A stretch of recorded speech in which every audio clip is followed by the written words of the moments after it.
మహోన్నత భారతదేశానికి యుగ పురుషుడిగా వికసిత్ భారత్ మహాసంకల్పానికి దూరదృష్టి గల రూపకర్తగా ధర్మాన్ని భారతీయ శాశ్వత నాగరికత విలువలను పరిరక్షించడంలో ఆచంచల నిబద్ధతను కనపరుస్తూ తన దూరదృష్టి గల నాయకత్వంలో 140 కోట్ల భారతీయుల ఆశయాలకు నూతన స్ఫూర్తినిచ్చి దేశాన్ని అపూర్వ ప్రగతి పథంలో వేగంగా ముందుకు నడిపిస్తూ ఆత్మనిర్భరత స్ఫూర్తిని జాతి గొప్పతనాన్ని మరింత బలోపేతం చేసి ప్రపంచ వేదికపై భారతదేశాన్ని ఆత్మవిశ్వాసంతో కూడిన గౌరవప్రదమైన స్థానం నిలబెట్టిన మన గౌరవ ప్రధానమంత్రి శ్రీ నరేంద్ర మోదీ గారికి మన రాష్ట్ర ప్రజలందరి తరపున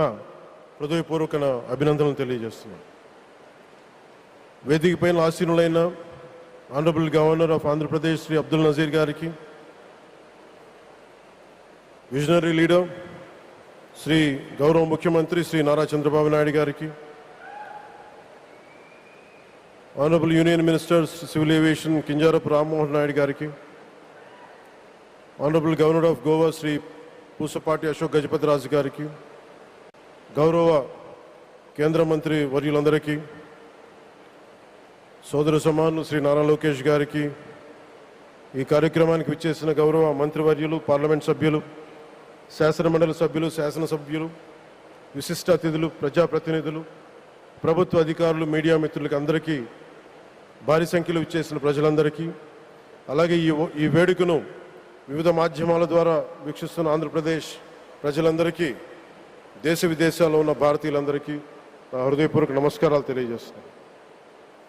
ఈ నేల బానిసగా ఉండదు, ఈ జాతి ఎవరికి తల వంచదని సవాల్ విసిరిన అసామాన్య విప్లవ వీరుడు అల్లూరి సీతారామరాజు గారు. ఆయన పేరు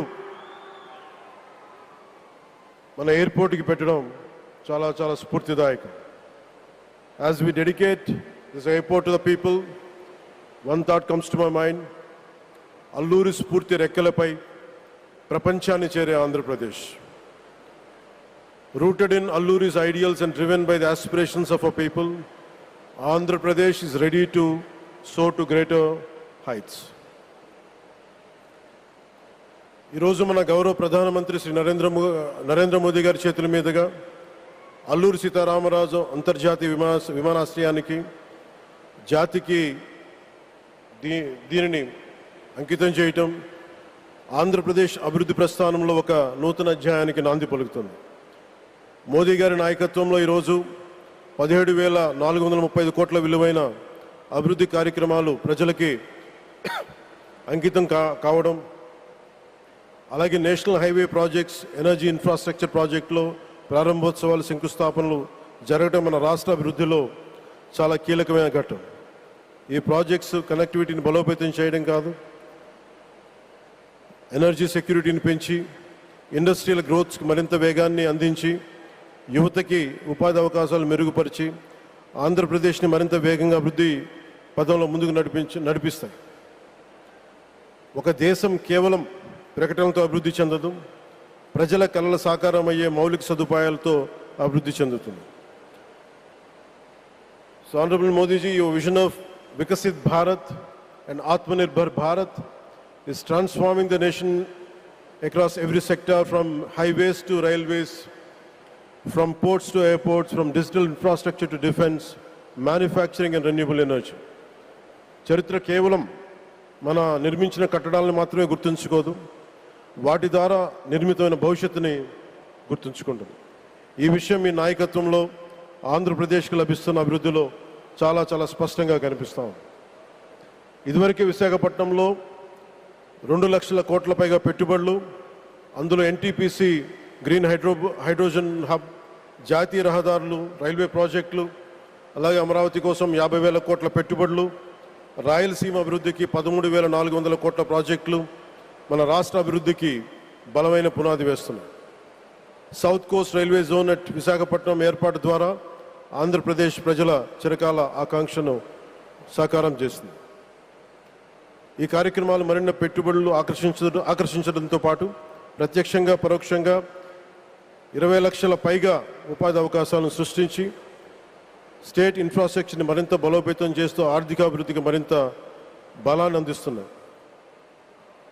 అలాగే గౌరవ చంద్రబాబు నాయుడు గారి నాయకత్వంలో, ఆయన మార్గదర్శకత్వంలో, వారి నాయకత్వంలో ఆంధ్రప్రదేశ్ దేశంలోని అగ్రగామి రాష్ట్రంగా అవతరిస్తూ ఉంది. ప్రత్యేకించి ఈ విమానాశ్రయానికి అల్లూరి సీతారామరాజు గారి పేరు పెట్టడం ఆ మహావీరుడికి నివాళి మాత్రమే కాదు, ఆయన ఆశయాలను, ఆయన స్ఫూర్తిని భావితరాలకు అందించే చాలా చాలా గొప్ప నిర్ణయం.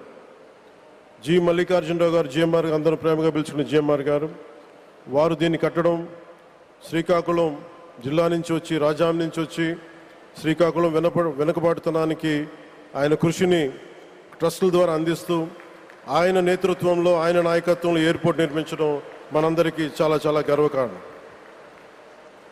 ఈ సందర్భంగా మనందరం ఒక నిర్ణయం తీసుకోవాలి. పండ్లున్న చెట్టుకే రాళ్ళేస్తారంటారు. కష్టపడే కుటుంబ సభ్యుడు, తండ్రి కావచ్చు, పెద్ద కొడుకు కావచ్చు, అందరూ అతని మీద పడతారు. నువ్వు ఎక్కువ కష్టపడు, ఎక్కువ తిట్లు తింటావు. అలాంటిది మనం ఎలాంటి పరిస్థితుల నుంచి వచ్చాం? భారతదేశం ఒక పరిస్థితిలో బంగారాన్ని కూడా తాకట్టు పెట్టుకునే పరిస్థితి వచ్చింది. అలాంటి పరిస్థితుల నుంచి దశాబ్దం పైనుంచి మూడోసారి ప్రధానమంత్రిగా ఆయన ఈ రోజున మన దేశాన్ని నడిపిస్తూ ఉన్నారు. అలాంటి ప్రధానమంత్రిని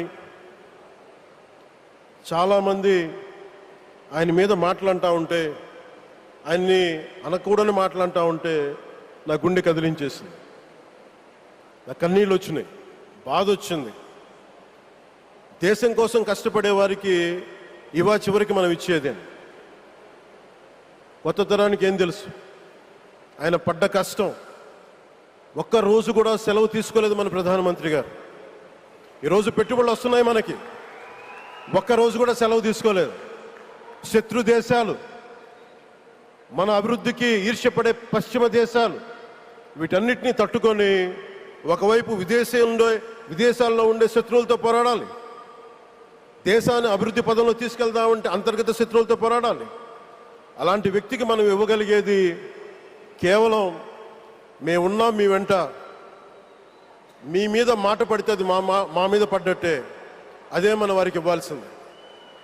నిజంగా ఆయన జంతర్ మంత్రులు అన్ని మాట్లాడుతూ ఉంటే నేను ఈ రోజున ప్రధానమంత్రి గారికి ఒకటే ఇస్తున్నాను, మిమ్మల్ని కొట్టే నాయకుడు లేడు ఈ భారతదేశంలో,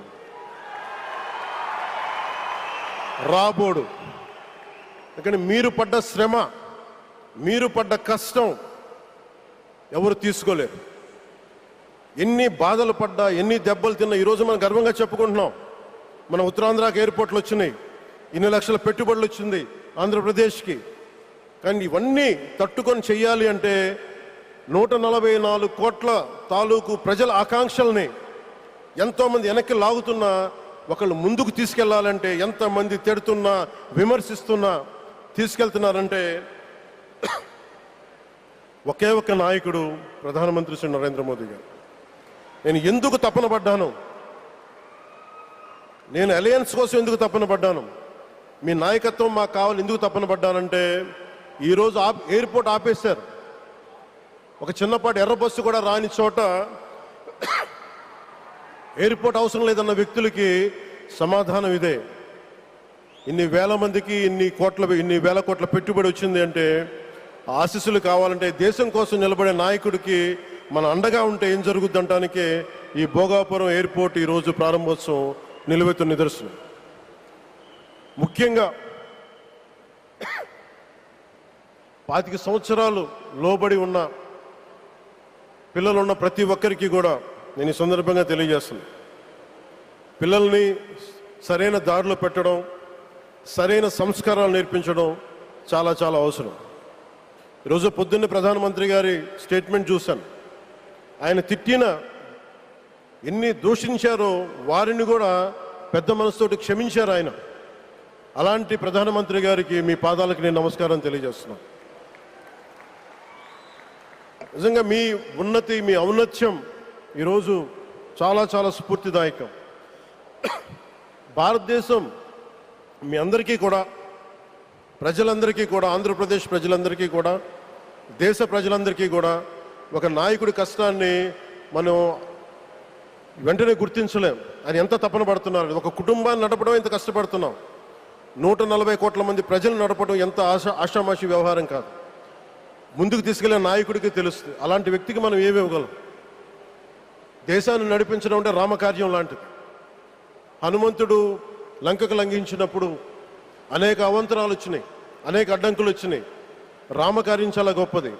అలాగే ఈరోజు ప్రధానమంత్రి గారు దేశాన్ని ముందుకు నడిపించేది బృహత్ కార్యం, చాలా మహాకార్యం అది.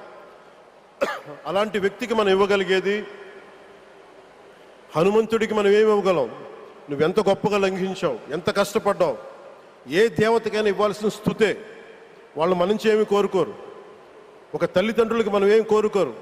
అమ్మ నువ్వు మా కోసం కష్టపడ్డావు, నాన్న నువ్వు మా కోసం కష్టపడ్డావు అని. అలాగే ఈ దేశ ప్రధానికి, సెలవు తీసుకోకుండా పనిచేస్తున్న ఈ దేశ ప్రధానికి మనం ఇవ్వగలిగేది, మీరు మా కోసం ఎంత కష్టపడ్డారు, మీరు మా కోసం నిరంతరం ఎంత శ్రమ తీసుకున్నారని చెప్పడమే మనందరి కర్తవ్యం. అలాంటి గౌరవ ప్రధానమంత్రి గారికి మనస్ఫూర్తిగా మీరు అనుకున్నంత కాలం అధికారం మీరు వద్దంటే వదలాలి, కానీ అధికారం మీ చేతుల్లోనే ఉంటుంది. దానికి మేమందరం నిరంతరం కృషి చేస్తామని తెలియజేసుకుంటూ, భారతమాత ముద్దుబిడ్డ మన ప్రధానమంత్రి నరేంద్ర మోదీ గారికి ధన్యవాదాలు తెలుపుకుంటూ, ఒక్కసారి ఆయనకి ఇవ్వగలిగేది భారత్ మాతకి జయజయలు చెప్పుకుంటూ సెలవు తీసుకున్నాను. భారత్ మాతాకి. గౌరవ ప్రధానమంత్రి గారికి మరోమారు ధన్యవాదాలు తెలుపుకుంటూ, మీ ఆశీస్సులు మా అందరికీ కావాలి, రాష్ట్రానికి కావాలని తెలియజేసుకుని సెలవు తీసుకున్నాను. జై భారత్ అండ్ జై హింద్.